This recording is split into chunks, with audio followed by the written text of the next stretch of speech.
नमस्कार। भाद्रपद माह के कृष्ण पक्ष की एकादशी को अजा एकादशी कहते हैं। अजा एकादशी व्रत से अश्वमेध यज्ञ के फल की प्राप्ति होती है।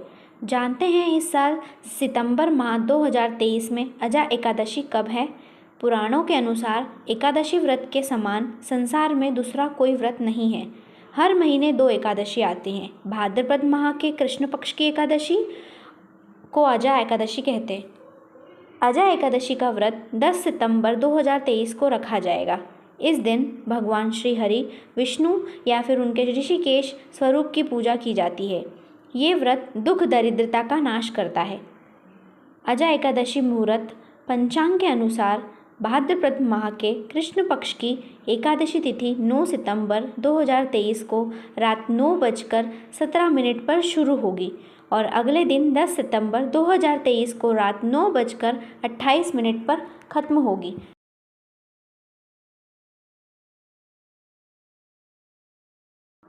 पूजा मुहूर्त सुबह 7:37 से सुबह 10:44 तक रहेगा। अजा एकादशी व्रत का पारण 11 सितंबर 2023 को सुबह 6:04 से सुबह 8:33 तक किया जाएगा। इस दिन द्वादशी तिथि रात 11:52 पर समाप्त होगी। एकादशी व्रत का पारण द्वादशी तिथि के समापन से पहले कर लेना चाहिए। अजा एकादशी का महत्व। अजा एकादशी का व्रत भगवान विष्णु की कृपा पाने के लिए बेहद शुभ दिन माना जाता है। इस व्रत के प्रताप से मानसिक, शारीरिक और आर्थिक तीनों लाभ मिलते हैं। पुराणों में कहा गया है कि ग्रहों की अशुभता से मुक्ति पाने के लिए एकादशी व्रत पुण्य फलदायी माना गया है। इस दिन स्थान, दान और तप से हर समस्या का निवारण होता है। एकादशी व्रत का सीधा प्रभाव मन और शरीर दोनों पर पड़ता है। एकादशी व्रत का नियम।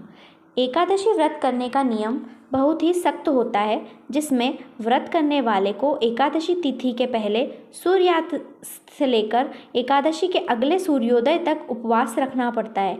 यह व्रत किसी भी लिंग या किसी भी आयु का व्यक्ति स्वेच्छा से रख सकता है।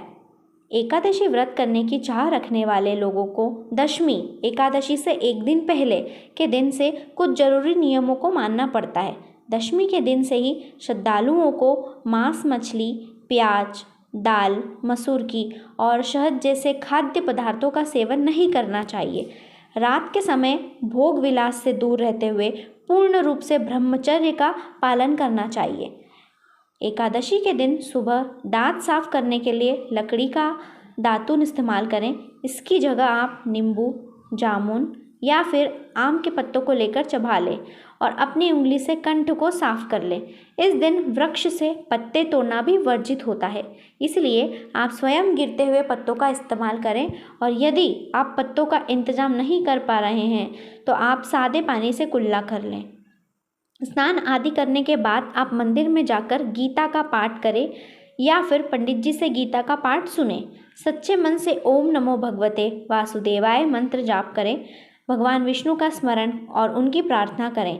इस दिन दान धर्म की भी बहुत मान्यता है, इसलिए अपनी यथाशक्ति दान करें। एकादशी के अगले दिन को द्वादशी के नाम से जाना जाता है। द्वादशी दशमी और बाकी दिनों की तरह ही आम दिन होता है। इस दिन सुबह जल्दी नहाकर भगवान विष्णु की पूजा करते हैं और सामान्य भोजन को खाकर व्रत को पूरा करते हैं। इस दिन ब्राह्मणों को मिष्ठान और दक्षिणा आदि देने का रिवाज है। ध्यान रहे कि श्रद्धालु त्रयोदशी आने से पहले ही व्रत का पारण कर लें। इस दिन कोशिश करनी चाहिए कि एकादशी व्रत का नियम पालन करें और उसमें कोई चूक न हो।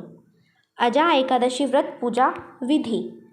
व्रत के दिन सूर्योदय के पहले स्नान आदि से निवृत्त होकर घर के मंदिर में भगवान विष्णु के समक्ष व्रत का संकल्प लें। उसके बाद अक्षत, पंचामृत भोग, नारियल, पुष्प, धूप, दीप व तुलसी दल आदि अर्पित करें। पूजा के दौरान मंत्रों का जाप करें।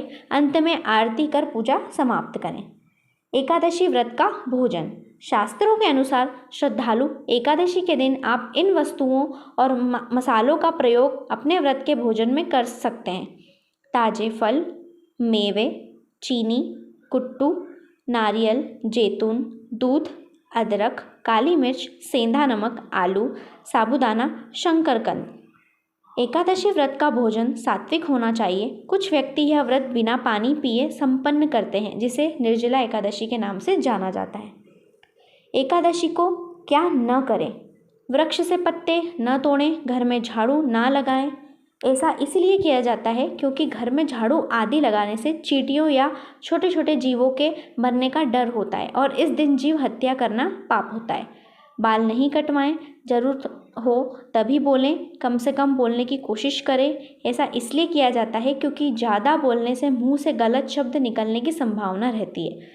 एकादशी के दिन चावल का सेवन भी वर्जित होता है। किसी का दिया हुआ अन्न आदि न खाएं। मन में किसी प्रकार का विकार न आने दें। यदि कोई फलाहारी है तो वह गोभी, पालक, शलजम आदि का सेवन करें। वे आम, केला, अंगूर, पिस्ता और बादाम आदि का सेवन कर सकते हैं। एकादशी व्रत कथा। भाद्रपद कृष्ण एकादशी की कथा के अनुसार प्राचीन काल में हरिश्चंद्र नामक एक चक्रवर्ती राजा राज्य करता था। उसने किसी कर्म के वशीभूत होकर अपना सारा राज्य व धन त्याग दिया, साथ ही अपनी स्त्री, पुत्र तथा स्वयं को बेच दिया। वह राजा चांडाल का दास बनकर सत्य को धारण करता हुआ मृतकों का वस्त्र ग्रहण करता रहा, मगर किसी प्रकार से सत्य से विचलित नहीं हुआ। कई बार राजा चिंता के समुद्र में डूबकर अपने मन में विचार करने लगता है कि मैं कहाँ जाऊँ, क्या करूँ जिससे मेरा उद्धार हो। इस प्रकार राजा को कई वर्ष बीत गए। एक दिन राजा इसी चिंता में बैठा हुआ था कि गौतम ऋषि आ गए। राजा ने उन्हें देखकर प्रणाम किया और अपनी सारी दुख भरी कहानी कह सुनाई। यह बात सुनकर गौतम ऋषि कहने लगे कि हे राजन, तुम्हारे भाग्य से आज से 7 दिन बाद भाद्रपद कृष्ण पक्ष की अजा नाम की एकादशी आएगी। तुम विधि पूर्वक उसका व्रत करो। इस व्रत के पुण्य प्रभाव से तुम्हारे समस्त पाप नष्ट हो जाएंगे। इस प्रकार राजा से कहकर गौतम ऋषि उसी समय अंतर्ध्यान हो गए। राजा ने उन्हें कथा अनुसार एकादशी आने पर विधि पूर्वक व्रत व जागरण किया। उस व्रत के प्रभाव से राजा के समस्त पाप नष्ट हो गए। स्वर्ग से बाजे बजने लगे और पुष्पों की वर्षा होने लगी। उसने अपने मृतक पुत्र को जीवित और अपनी स्त्री को वस्त्र तथा आभूषणों से युक्त देखा। व्रत के प्रभाव से राजा पुनः राज्य मिल गया। अंत में वह अपने परिवार सहित स्वर्ग को गया। यह सब अजा एकादशी के व्रत के प्रभाव से ही हुआ। अतः जो मनुष्य यत्न के साथ विधि पूर्वक इस प्रकार को करते हुए रात्रि जागरण करते हैं, उन्हें समस्त पाप नष्ट होकर अंत में वे स्वर्ग लोक को प्राप्त होते हैं। इस एकादशी की कथा सुनने मात्र से अश्वमेघ यज्ञ का फल प्राप्त होता है, पुत्र पर आया संकट दूर होता है तथा दरिद्रता नष्ट होती है। धन्यवाद।